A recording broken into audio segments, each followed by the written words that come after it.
Hello and welcome back to Versus. I'm very excited because today we have two new decks to show you. We have Big Red and Big Green. And to help us go through it, James is joining us. Hello, James. How's it going? All right.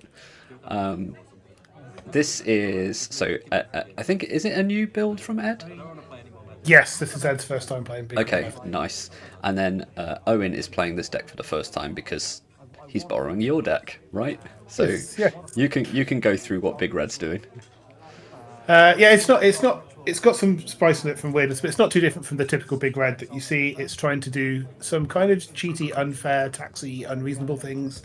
Playing a lot of mana, acceleration, got Moxen and Soul Rings and stuff, and go through the points in just a second. But trying to ramp out big old artifacts and a couple of big old Eldrazi and Planeswalkers, Ugins and stuff, but also trying to attack people's mana bases, Magus of the Moons, Blood Moons, Burning of Zinyi, Ruinations, Wildfires, that type of stuff, and just try and abuse some big mana strategies and just hate people out of the game with a lot of mana in red. Already touched on the points a little bit. Mox, Ruby, and Sol Ring both in there at 3 each. Then there's 1 point apiece for Urza Saga, Mana Vault, and Ancient Tomb. And I've also put Tolarian Academy in here just because it could arguably be strip mine, but I put it in just for a bit of an extra mana acceleration. What with all the artifacts that are in here. Interesting.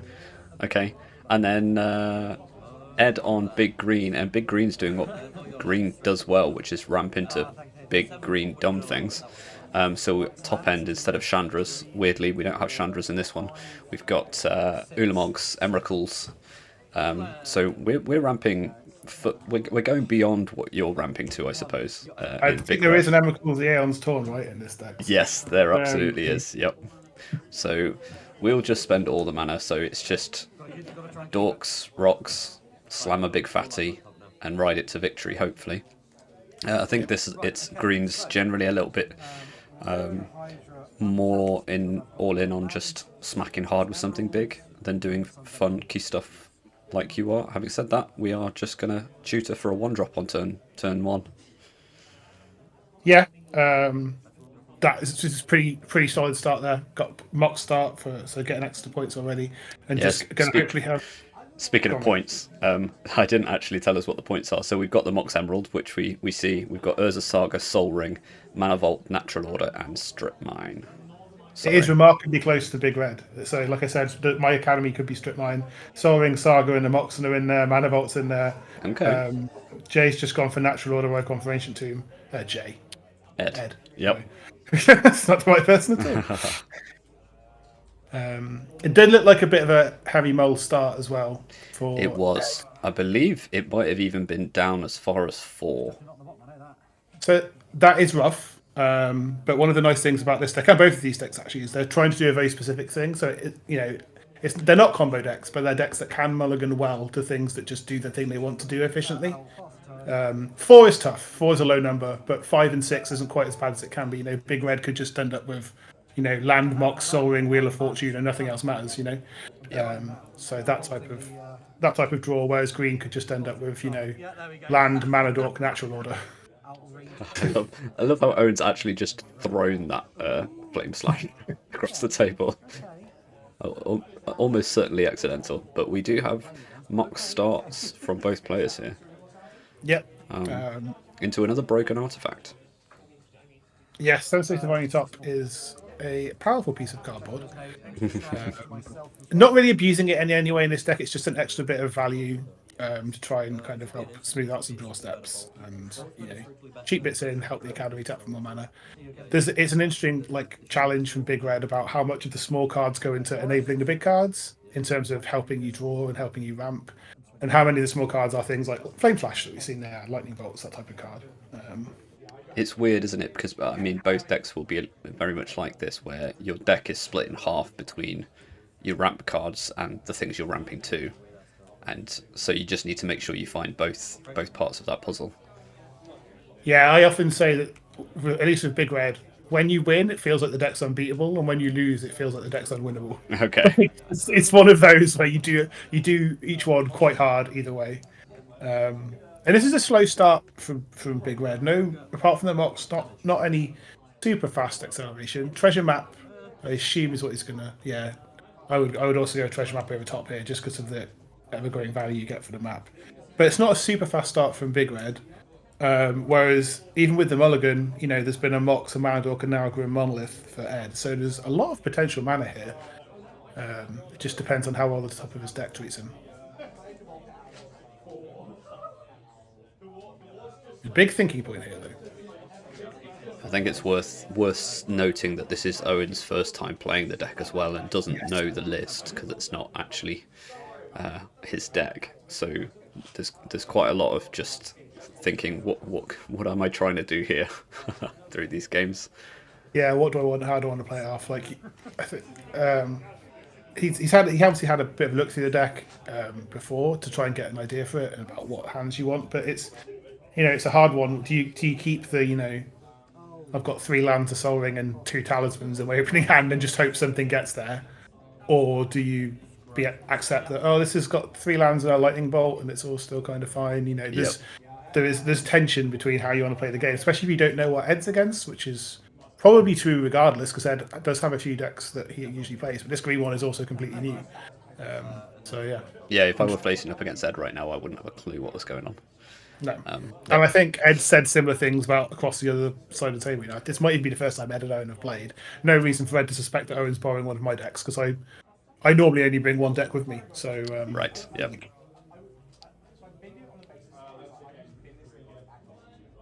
It looks like 2 lands and a portal to Phyrexia, though. A bit of a way off casting that portal, but the maps and the flipping of the treasure map, not the maps, the treasures from the flipping of the treasure map. We'll do a lot of work there if that's the angle that Owen wants to go against. Doesn't do loads on this board, though, what with Ed having no creatures, apart from this potential Lair of the Hydra. This is a cool card. I remember this card in Limited. So yeah, we on end step put a counter on the Orthanc, the Palantir of Orthanc, and then scry 2, and then your opponent chooses whether you get to draw a card or reveal. Reveal equal to the number of counters, right? Or or mill equal to the number of counters, and they take damage equal to the total mana cost. Which, with the portal to Phyrexia potentially being left on top here, is that's incredible. Out of nowhere. Yeah, I love that. Because you've got to imagine Ed at 20 is just like, sure, I'll take the first one. I'll take the maybe 3 that you're going to leave on top. I think in Limited that was the case. It was like, I'll take the first couple. I mean, it was a lot less likely that you ended up with a portal in Lord of the Rings Limited. So the Palantir is actually quite a recent addition for me. I don't change this deck very often. It's not one of my pet decks. I just kind of like it for a change every now and then. Palantir is a recent addition. I cut out a lot of like 4 and 5 mana creatures. At Sushi was in here, like Thought Knot Seers and stuff, because I wanted to just be actual big red rather than here's some mid-range colours. Right, stuff. got you. So Palantir seemed like a fun include. What with flipping over Portal to Phyrexia, we've got the Unearth Titan thing from Brothers War that I can't remember the name of that you've got in the artwork over there on the right hand side as well. Yes, Cityscape Level. That's it. Yeah, and it's even the Sire of Seven Deaths is in here. Sundering Titan, Wormcoil Engine. There's some big stuff to mill there. Ugins. So it just gets people for a bit more than they might necessarily think it does. Yeah, like it. This is an interesting attack. I don't feel like it's worth spending a Grim Monolith on animating a Lair of the Hydra. Because you can't. If something happens to this Lair of the Hydra, you're never getting this Grim Monolith back until you draw a land. Oh, I mean, I'm sure a big part of this is just Ed going, I want to do something. Yeah. So we've not gone to attacks yet.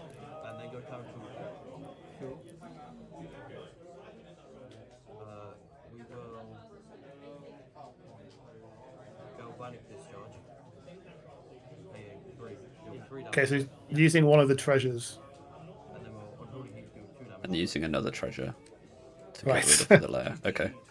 So we've taken away a lot of the mana acceleration from the map, but especially with that monolith now tapped, this represents a huge taxing of Ed's mana, so probably still a pretty good play from Owen there, and he's not short on mana, he's still got cards in hand. Do you mind with that still happening? So it's not tapped yet, right? Oh, Ed's realizing that the land was untapped and therefore there was potential for protection spell. So he's trying to go back to do that, and then Owen kind of cheekily is saying, "No, well, actually, I'm doing it after you've attacked with it." Yeah, it's fine. Like we've gone past the step. Like yeah.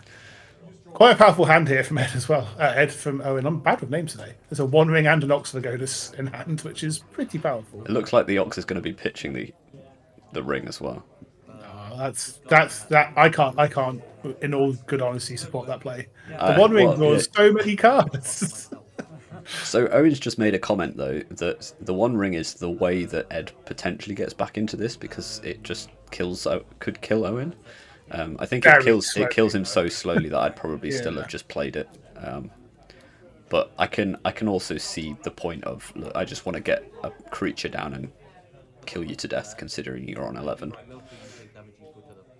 Yeah, and there's I think with the One Ring, being followed up by an Oxylogodus, you still got the pressure. The Palantir is either going to draw you more cards or chip in for loads more damage as well. Yeah, I think it's a minor point. They're both strong plays given the board state, so it comes down a little bit to minor personal preference.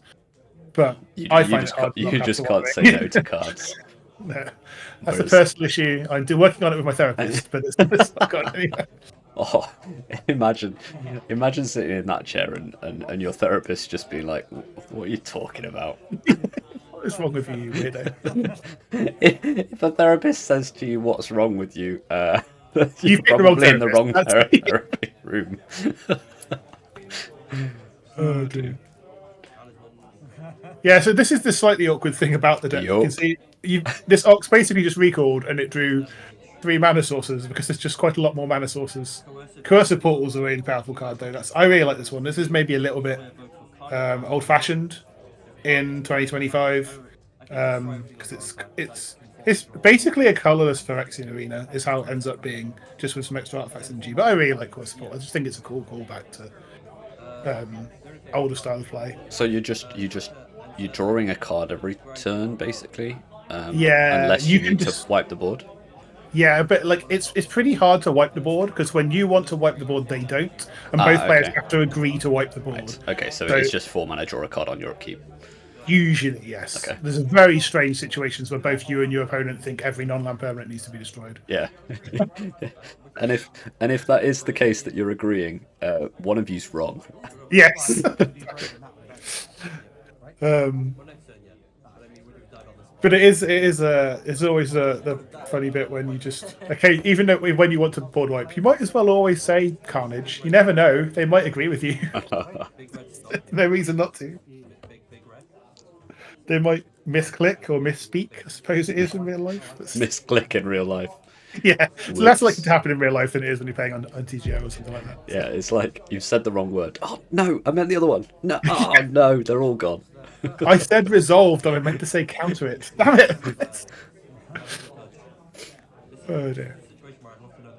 So yeah, Ed not quite managing to recover back. I say 4 was a rough one to mulligan too, but went a while. And if that Grim Monolith had been untapped, we don't quite know what he might have been able to do. So it did show these decks can mulligan. This one looks like a multi 6. Might be 5. Might be 5. Ed not doing well with his opening hand. No, that's not ideal. Owen got a keepable hand, it seems, and Ed on the play, so even more painful. All right. The usual mono green start. The classic. We might as well be playing Alpha here. So we do have the One Ring in hand. I actually don't believe that is the One Ring. I believe that is Ed's Soul Ring Altar, possibly. Incredible. Okay. It might not be. I'm trying to remember from when I was last talking to him about it, which one was which, if that makes sense. Yeah. I do vaguely remember a Soul Ring looking like a One Ring and it confusing the hell out of me when I was chatting about it, but that might be wrong. That might just be a cool. It does look like there's a lot of scribble on it, so you're probably right. We are bolting the elf. Yep. It's lightning, so it's electrifying the elf. That's how my brain works. All right. Oh yeah, of course. It needs to alliterate. That's very important. That's the most important part of Magic. How many legends you playing in this big red deck? Not many. Lalia, Ragavan, end of sentence. Okay. This card is weird. Court of Ire. I really like the court cycle. The original ones and the Wilds of Eldraine ones as well are all really cool. So you become the monarch, and at the beginning of your upkeep, 2 damage to any target. But if Or you're the 7. monarch, 7. Which seems likely here, right? Because, there's no creatures on board. That thing has Oh, there's one with haste. haste. Yeah, this is Oh no, that could be like that's quite possibly just game ending. that's a back-breaking play. That's how many? Oh, maybe I'll look through the list, but I suspect it's just Overworld Oddity and the usual Questing Beast. Yeah, Yeah. because that's brutal. Yeah, there's not It looks like that many other might be haste it. creatures in green. Yeah, that's huge swing, especially with this mana vault being tapped now. It's going to be really hard for Owen to There's less creatures in big red than big green, kind of obviously by quite a long way. And there's I think if I remember my list correctly, that kind of the court is the only way to just make the monarchy anyway. Right. So this is going to completely make up for the Multi 5 because I think it's going to be really hard for Owen to get this monarchy back now. Okay. Yeah, I mean it seems like a safe decision. You're playing against green, not Gruul. Yeah.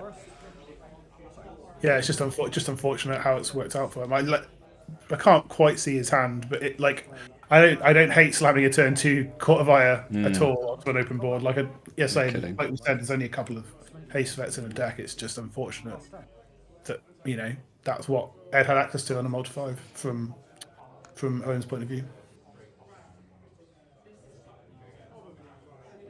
But yeah, this has worked out pretty well for Ed. It's pretty terrifying if he's passing the turn with 1, 2, 3, 4, 5, 6 untapped mana. I suppose the birds only came in this turn, but Have you got like board wipes in here or anything? there is Burning Azini and Wildfire are both in here that would do quite a lot of work here. Yep. Although Ed does have a Soul Ring, so not super loads. There's also Anger of the Gods and Brotherhood's End, which would do much less work here. Yep. Kill a bird. Yes. This Chandra is nice though. Should hopefully ping off this Overworld Oddity.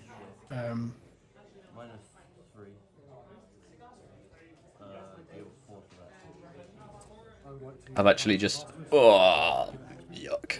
Or not. Not is also an option. Nice, good old protection spell. I was going to say I've actually just acquired some of my dad's Magic cards from when he was playing with me, and one of the decks that he built was a Chandra deck, where I guess it would have been a kitchen table version of this style of deck, with just like every version of Chandra that we had available to us. So I've currently got a pile of Chandras on my desk, which is quite fun. For me, somewhat insanely, the reason I built this deck is because I have a Chandra Brawl deck on Arena that I quite. It's not the only thing I consistently play on Arena anymore. So that would have been more similar in lists to what was being played.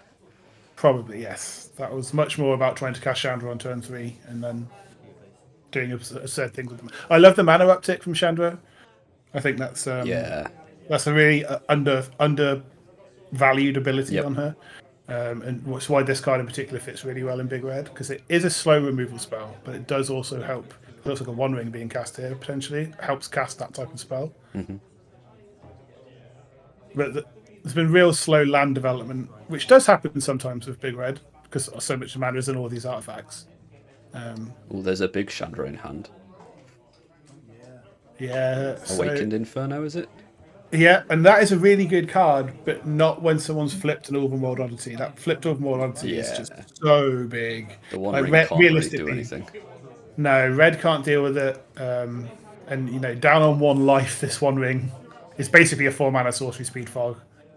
We may have life totals slightly wrong here. It looks like they've got Owen on 2. And it may well be that we've got it wrong on screen, but Owen's at very low life total and in a lot of trouble here. And Hex Drinker is I hate Hex Drinker. Yeah, I it's silly. really hate Hexdrinker. It's a really it's a nightmare in red because even your board wipes are dealing damage. This looks very much like Ugin or Bust off the top of Owen's library. Just to Otherwise, deal with the well, oh, to it will deal destroy pretty much all, everything. Yeah, exile it'll all exile all the. color permanents. Yeah, that's it. Because his Mana Vault and Inventor's Fair are balancing each other out, so he's not losing any life on his upkeep, but he's also not gaining any from this Inventor's Fair. Looks But like we do have a draw off the One Ring, considering Owen's on 2 according to his life tracker. I've not been paying enough attention to life totals, so apologies. I'm sure somebody will correct us in the comments as to where we've gone wrong. yeah, it almost doesn't matter though. This Hex Drinker is so much. Yeah, It's so hard to deal with. It is almost certainly Ugin and Spirit Dragon or Bust.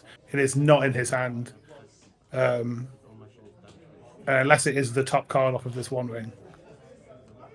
And he is on 2 life because obviously that makes a big difference too. yep.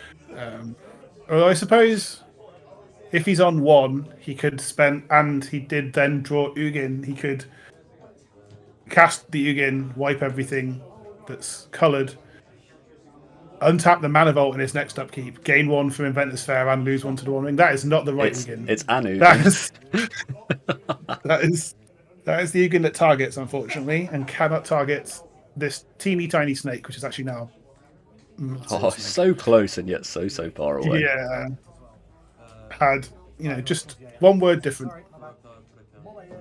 Yeah, we're just looking at the next card, and I think that's probably going to do it. And Ed's going to take game 2 on that multi 5. So apparently 4's not good enough, but 5's fine. Yeah, That's what I'm concluding here. Oh, Sundering Titan. we're just going to cast Sundering Titan as we can. Why not? It's outclassed, but it doesn't do that though. Wait, what? Yeah, this is probably just. It doesn't matter. This Hex Drink is killing. That's not how Sundering Titan works, people. You have to still. destroy one thing of every type, is it? Yes, when it ETBs and leaves, you destroy 1 of each basic land type, rather than destroy all of 1 basic land. But it doesn't matter. This Hex Drinker was lethal, regardless of what that Sundering Titan did. So yeah, game 2 to Ed. See if they can both keep a 7, hopefully for game 3. It'd be nice, wouldn't it? Yeah. I mean, this definitely does feel like. I was gonna say they're not really fair decks, are they? They are. It's more like old school Magic, though. They are 2 decks that are just trying to do the thing that they're trying to do, rather than just every card being a ridiculous value engine. Or it's not like all modern Magic cards either. There's loads of old stuff in here, so it is definitely refreshing. I like to see it. I was going to say it's like Magic as it originally intended, but no, I don't think that's quite true. No, there's too many high-powered 2025 cards here, but you are seeing the more Soul Rings and Moxes in this match than you would do in, the average 3 to 4 color Canlander meta in 2025 probably, and the game plans of both of them are quite similar. What you can do in colorless is much more powerful now than it was 20 years ago. Because of power creep, whereas green is still just trying to do green things. It's just doing it more. Playing a Mana Dork and then having it eat some lightning. Yes, which has happened 3 for 3 in these games. So the red deck always having the turn 1 burn spell is helpful. Try again. Do we have another one? This is the permanent tension between Big Red is when you've kept a 3-lander with Chain Lightning and another removal spell, and then you just top deck the Ugin or something like that's not what it needs now. And green has slightly better mitigation about that because it's a 3 mana bolt. 3 mana deal 1 damage, and we're saving it with a Blossoming Defense. Ooh. Camera being smacked about a bit, so apologies for that. I've tried to edit it, but as you can see, it's done a good job. Thanks, appreciate it. But yeah, this is that a 3 mana Shattergold smashing for 1 is not ever where this deck wants to be. So that doesn't bode great for Owen's hand, and this Questing Beast is obviously a lot of damage. Very hasty damage, and while 6 Planeswalkers in this deck as well, we've seen We've already seen Ugins and Chandras. I always So forget that Questing Beast is such a hater on Planeswalkers. nope, I've had my Teferis on that have been down ticks to clear the board, killed far too many times by Questing Beast to ever forget that line of text. Well, I mean, when it was being played in standard, that was very very relevant. Yeah. This, for that exact reason, seems like a suspect play. Um, Incredible. Ed just said, "You can tell me whatever. Tell me that does whatever you want. Really, I'll believe you." And Owen said, "Uptick wins the game." oh, well, that's a really good I, Planeswalker. I don't really know Especially why we're when still playing, to be honest. no. Oh well. What's actually going to happen is it's going to die to this Questing Beast while Owen still takes 4, which is really rough. And missing a land drop here as well does make the smashing for 1 on the Pilgrim So stranger as well. what 'Cause you did the do need Chandra mana. actually do when it came in? So it upticks for a red and pings for 1 damage for each opponent. Okay, so we paid 3 mana to do a damage to Ed. Basically, yeah. Okay. And that's like a really inefficient turn 3, which was the smashing that didn't even happen. And then a really inefficient turn 4 on the Chandra that didn't do anything either. Yeah. And that's 2 really like key turns that are going to be rough. Well, I mean, against a Questing Beast, like this is almost quintessential mono green, smashy card, isn't it? Yeah, we're not even in the big bit now. We're just in the green creatures. Green aggro beat you down in the face, and it doesn't matter how much the mana value of my cards is. I'm just killing you with 4 drops. Yep. Whereas red really needs the mana. It's pretty hard for big red to win a game on 4 mana with 4 drops. It's not impossible, but it's Yeah, not. I mean, It's much harder. you just said that you'd taken some of those mid-rangey cards out of the deck, and I would say Questing Beast and Overmold Oddity are closer to that Yeah, attacking for 4 kind of thing. That's just a problem. I mean, 4 toughness has historically been a bit of a problem for res anyway. yeah, that is the key number when it stops just being the bolts variance, right, dealing the damage. Yeah. It's a strange one. Like big red just needs more stuff. It's not as good at doing the ramping thing as green is. Obviously, green is green, but so it just needs more to get there. And this Chandra is good. Like hopefully it'll kill this Questing Beast. But if there's another protection spell here, then this is going to be really really hard for Owen to recover. It's from. gone. There's It's not. gone. So the Chandra is still probably dead to this Alison's Pilgrim, but the big clock has been dealt with. Hopefully there's some cards in hand to struggle through. But yeah, it's that Shatterskull smashing play looks like it's. I suppose that would the Questing Beast would have been protected by this Blossoming Defense, but not having the land from the back of Shatterskull. This is one of those that just kind of ends the game when you're the red deck, the Hex Drinker, because you just can't deal with it. You're really basically looking for a Flame Slash or one of the targeted damage walkers or something. You know, the smaller Ugin would help this time. Not Yeah. castable. There was a very small window where it would have done something, but Yeah, but now we seem to have gone past it. And Ed's had some really good draws. Owen's been unfortunate these past couple of games that the threats that Owen's drawn, which are from quite a diverse threat range, obviously from a mono green deck. The Overlord obviously right when he needed a haste threat to take the monarchy. yeah, And true. then in both games the Hex Drinker when it could come down and just wreck house against the mono red deck, which is what it will do, have just been really big, like really key threats target at the right time from Ed's point of view. It's worked out really well for him.